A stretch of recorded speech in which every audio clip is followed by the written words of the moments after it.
Hello and welcome to the first video on the Baker Shows channel. I'm your host Jamie and today we are joined by our guest Fred. Hello. Fred is a bartender, so the game we are going to be playing is Bronzebeard's Tavern. Bronzebeard's Tavern is a goofy and playful restaurant manager sim where 1 to 8 players can work as a team with multiplayer co-op, fulfill a number of different roles, serve a diverse range of customers and cook up delicious dwarvian cuisine. So let's get into it.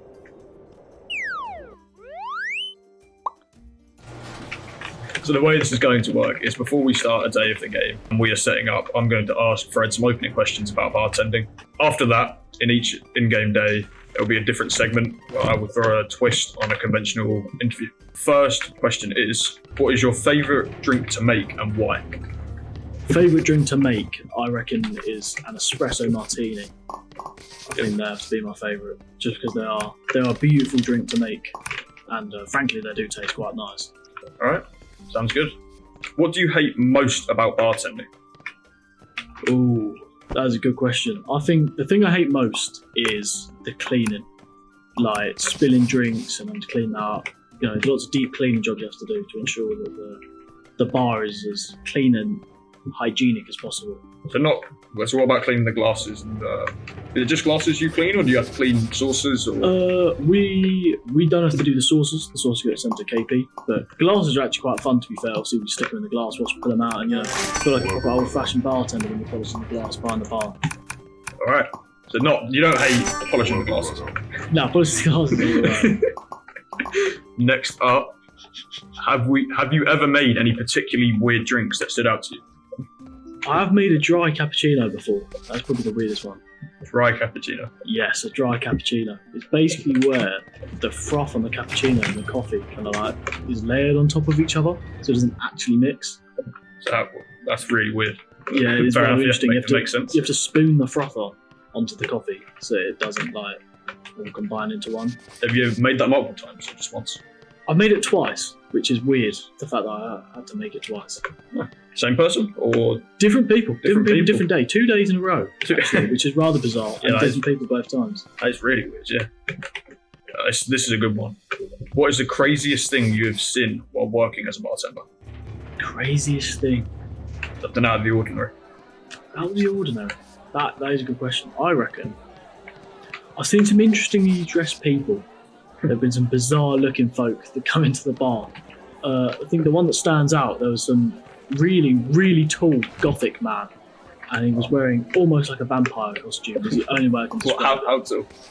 He was huge, 6'6". 6'6". He was a big fella, and he was just pale and dressed like a vampire. That's the only thing I can say. That's pretty weird, to be fair. Yeah. And final question before we start the day is, do you have any tips for making cocktails at home? Have good ingredients and a good a set of equipment. It is very obvious if you have poor quality stuff. Good quality is where to go. Is the technique important? Technique?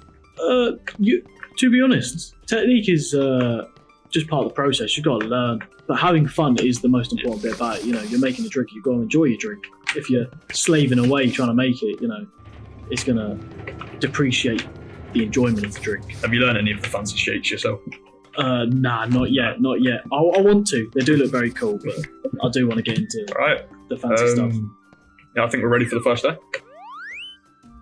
Let's get going. Now, during this in-game day, I'm going to read Fred 3 1-star reviews from where he works. I'm going to get his opinions on it, maybe even some insider knowledge. So, the first review reads, "Do not go here." Not a strong start. Not a strong start. No. Do not go here. Came here during half term and was seated by the manager. She chucked the menus on the table and told us our server will be with us shortly. She walked away and went to the bar for a drink but couldn't hand our menus over. Was served by Jake and his service was top tier as always. However, the rest of the team were standing near the tills chit-chatting while I was hearing the bells. Oh dear. All the staff looked so unhappy, perhaps because it was busy or the management was giving them grief. It was super busy, so that could be another component. Food was okay, eggs royal. The salmon was very chewy, and the hollandaise Hollandaise, was freezing cold. We didn't want to say anything in case it would cause distress. My little girl wanted to wander around and walk past the kitchen to see the chef in all black with his hands down his trousers. Need a new head chef, I think. Oh no. All in all, wouldn't come back here. I wouldn't know where the hands had been. Again, thank you, Jake, for your. Thank you again, Jake, for your service was superb as always. Never again. It ends with. There's a lot to unpack on that one, isn't there? There's a lot to unpack. Well, where do I even start? Well, hands down his trousers. We'll start with that. Hands down his trousers. Right. Well, here's the thing. Even if that was true, which I doubt it is, the pass where you actually go to see the food, yep. It is about chest height, so it would not actually be possible to see if he was scratching his nether regions or not. So I'll have to put that one down to a lie, perhaps. So the woman didn't actually see it herself. She said it was a. Yeah, obviously it is a child. You know, we can't trust all of them. You know. The next one we have is labelled inappropriate conduct. Me and my husband popped in for a quick brunch in between shopping. Service was great. Food could have been a bit better. Eggs were lukewarm. To top off our visit, we could hear the obscenities coming from the kitchen staff, who were shouting and swearing throughout our visit. As I looked through the gap, I witnessed the chef dressed in all black, scratching his nether regions like no tomorrow. Needless to say, we promptly left and will not be returning to the Braintree restaurant. Then when we got home, we realised the service charge was added. Maybe this should have been pointed out as we wouldn't have paid for it. So that's 2 in a row about your head chef. That is 2 in a row, and I'll have to say again that I do doubt the credibility, perhaps, because saying the customer's not right. I am saying the customer's not right. I do not agree with that. I do not think the customer is always right. All right. So yeah, so I doubt he was. A lot about the food being not hot enough. Believe that? From my personal experience, I've not had any problems with the food. Yeah, because obviously you must eat there because I do eat. Yeah, you get a discount, or how does yes, that work? I do get a discount on my food. I get an 80% staff discount, which is quite nice. And finally, because we've only got about 30 seconds left of the day, card only, won't take cash, so we left. I don't dictate what's on the menu, so I don't dictate how I pay. I believe cash is still legal tender in 2024, or maybe you don't trust your staff to deal with it. Oh, wow. You don't think anyone was there? Yeah.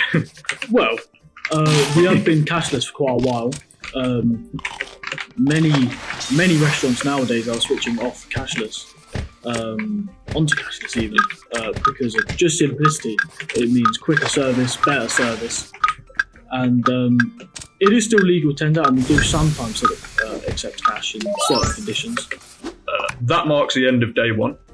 And now in day 2, I'm going to read some statements about bartending and ask Fred questions based on them. Right, should we start day 2? Let's go. Bartending can be demanding both physically and mentally.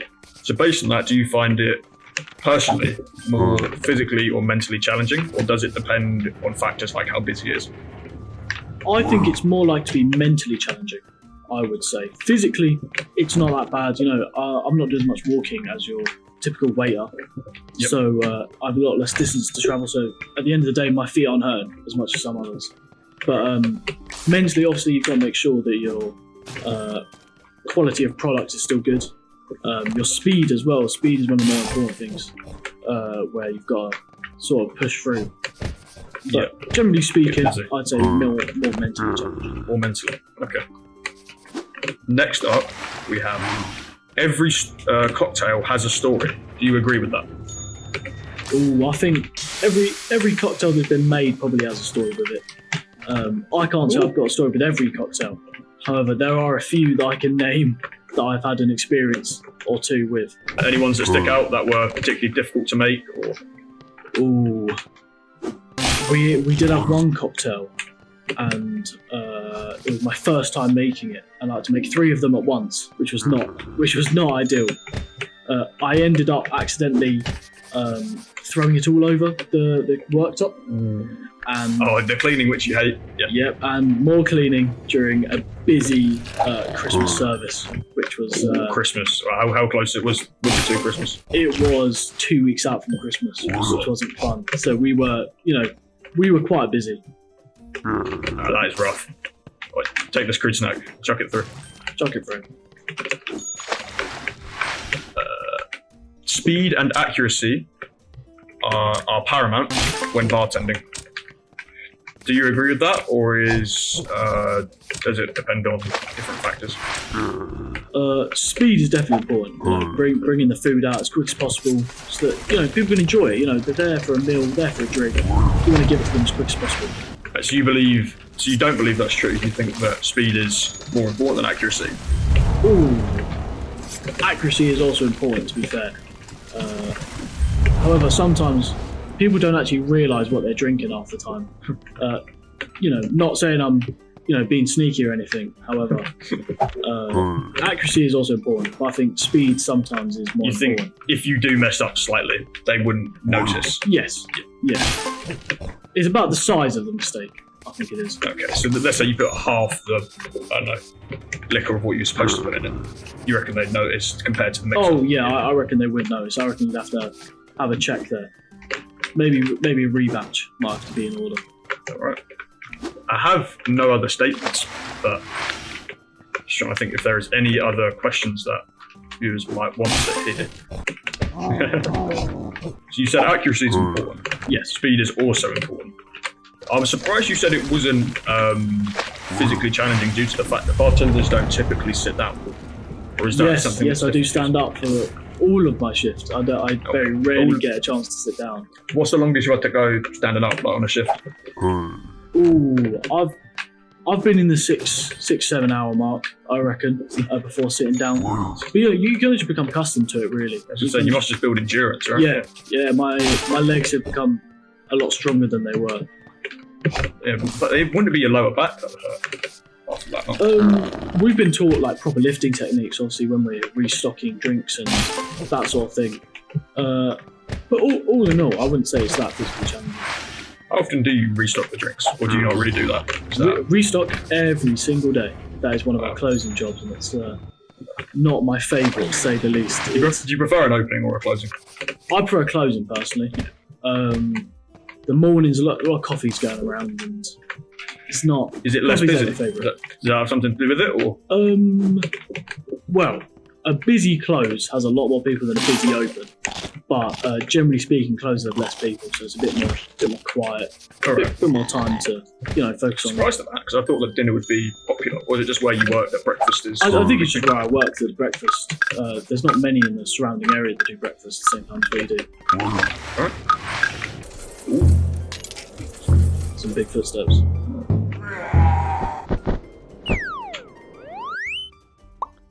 Alright, we have finished day 2, and that marks the end of this episode. But don't go anywhere just yet, as here's what's coming up next time. We're going to be playing Soccer Manager 25. I swear by Trevor Chalobah. Oh my God! Nicholas Jackson! Need to hang up that computer call.